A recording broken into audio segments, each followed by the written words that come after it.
Bonjour. Aujourd'hui, nous allons essayer de comprendre comment rétraindre une tôle qui a subi un allongement, et ce, au moyen de la rétrainte au chalumeau.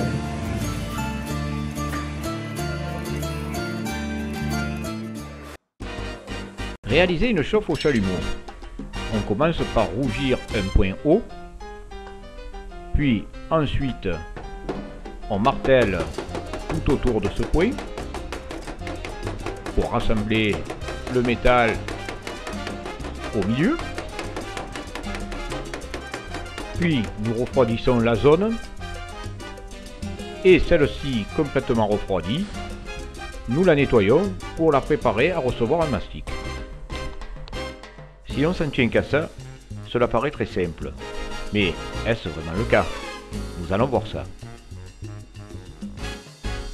Pour notre étude de cas toute théorique, nous allons imaginer une tôle à l'épaisseur de 0,75 mm. La zone qui sera déformée le sera sur 5 cm. Après déformation, nous constatons la création de crêtes d'arrêt, l'amincissement de la tôle au milieu de la déformation E égale 0,60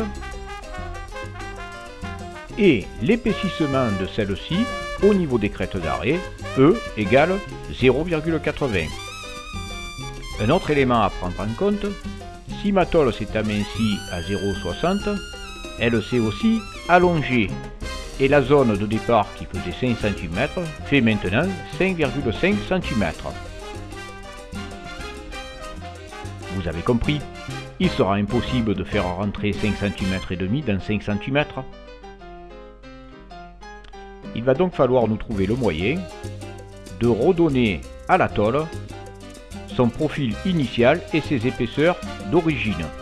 Pour cela, nous allons travailler sur les crêtes d'arrêt pour les ramener à 0,75 tout en diminuant l'allongement E0,60 pour le mettre à 0,75 aussi. De cette manière-là, les 5 cm et demi deviendront 5 cm. Et de ce fait-là, la déformation à 0,60 aura disparu par réépaississement. Cette opération s'appelle la rétrainte. Nous allons retrouver la tôle réparée à son épaisseur d'origine 0,75. Nous allons maintenant rentrer dans le détail des opérations. Nous constituons notre poste de travail. Bata plané, maillet tonneau, tas américain. Notre élément qui va servir de cobaye pour la démonstration. Un chalumeau oxyacétylénique. Un seau d'eau et une éponge pour le refroidissement. A l'aide d'un marteau à emboutir, nous allons réaliser un coup et donc un allongement. La première observation que l'on peut faire, c'est qu'il y a bien un creux. Nous le voyons nettement. En regardant de plus près, on peut percevoir une zone un petit peu renflée tout autour du creux. Ce sont les crêtes d'arrêt.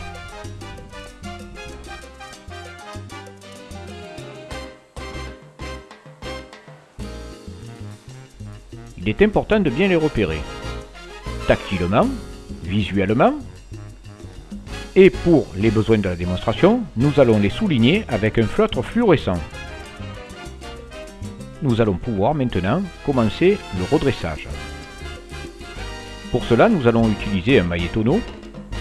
Nous allons choisir sa face la plus propre pour éviter de marquer la tôle. Nous allons aussi utiliser un tas américain ou universel, selon l'appellation. Nous allons choisir le côté bombé pour sortir le coup. Il faut positionner le bombé du tas sous la pointe de la déformation et tout en exerçant une pression constante, marteler à faux sur les crêtes d'arrêt.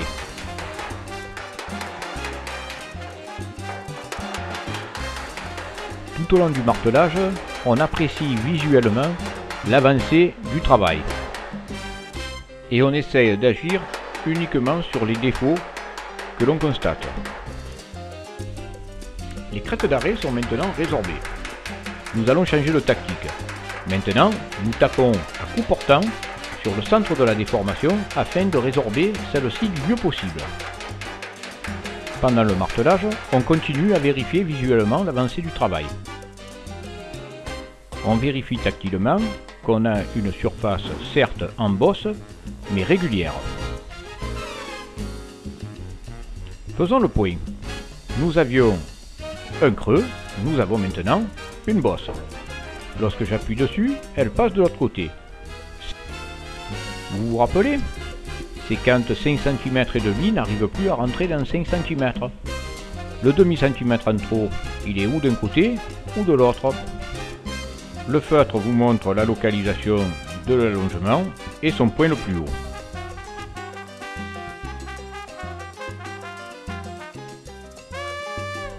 Puis maintenant nous allons utiliser le chalumeau. Pour l'allumer, nous allons ouvrir légèrement la vanne oxygène, puis celle de l'acétylène. Nous procédons à l'allumage et ensuite au réglage. Le chalumeau va être réglé avec une flamme légèrement carburante. Nous jouons sur les réglages du chalumeau en ajoutant ou en diminuant l'oxygène. Nous laissons une flamme avec un dard peu prononcé pour avoir un panache plus long qui est le propre d'une flamme carburante. Nous pouvons maintenant procéder à la chauffe. Nous portons au rouge le centre de la déformation.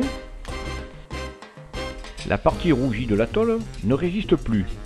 Nous allons pouvoir maintenant initier le réépaississement de cette partie en martelant tout autour à coup portant sur la partie plate du tas bien sûr pour réépaissir cette partie. De temps en temps, on insiste un petit peu au centre de la chauffe pour éviter, toujours sur la partie plate, que se forme un champignon.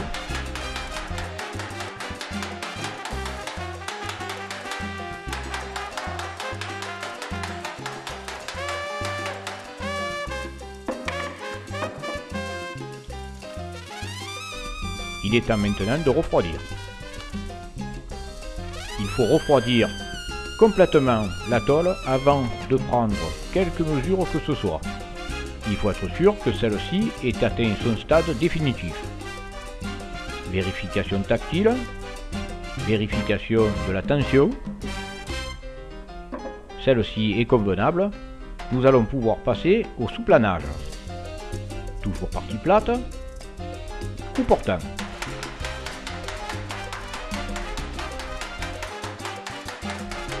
Nous restons bien localisés sur l'endroit où nous avons fait la chauffe et nous martelons de façon identique lors de la réalisation de celle-ci. Nous vérifions fréquemment maintenant l'avancée du travail car cela évolue vite.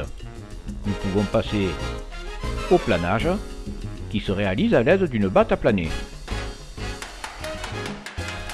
Le planage a pour but d'éliminer les derniers petits défauts et de redonner à la tôle sa dureté grâce à l'écrouissage produit par celui-ci. En effet, après une chauffe, la tôle s'est ramollie et le planage va la redurcir à nouveau.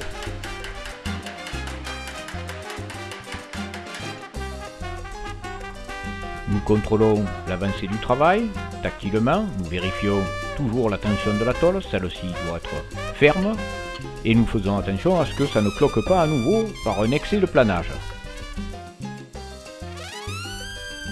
Plus on est proche de la fin, plus on prend des précautions. À l'aide d'un réglé, nous allons vérifier que la partie travaillée reste légèrement en creux. En effet, si ce n'était pas le cas, nous ne pourrions pas poser le mastic. Au contre-jour, nous voyons clairement un filet de lumière qui nous indique que le profil est légèrement en dessous, ce qui permet bien évidemment de le remplir avec du mastic. Cependant, À gauche de la chauffe, on peut voir un trait de lumière un petit peu plus prononcé. Nous allons pouvoir l'équilibrer en planant avec la partie bombée du tas ce coup-ci, uniquement sur la partie chauffée et très délicatement. Ceci a pour effet de relâcher un petit peu la chauffe qui a trop tiré et donc va permettre à la partie que l'on a repérée de remonter.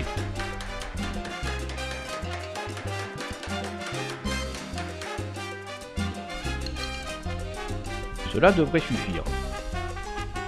Après contrôle tactile, nous allons à nouveau recontrôler à l'aide du réglé. Nous positionnons le réglé avec précision et nous constatons que le trait de lumière excessif a disparu. Nous sommes maintenant revenus exactement sur le profil initial. La tension est toujours bonne, il n'y a pas d'effet ressort. La zone est maintenant bien régulière. Nous allons pouvoir maintenant la traiter pour recevoir les mastiques. À l'aide d'un outil appelé Roloc, nous allons enlever tout ce qui est peinture brûlée ou écaillée.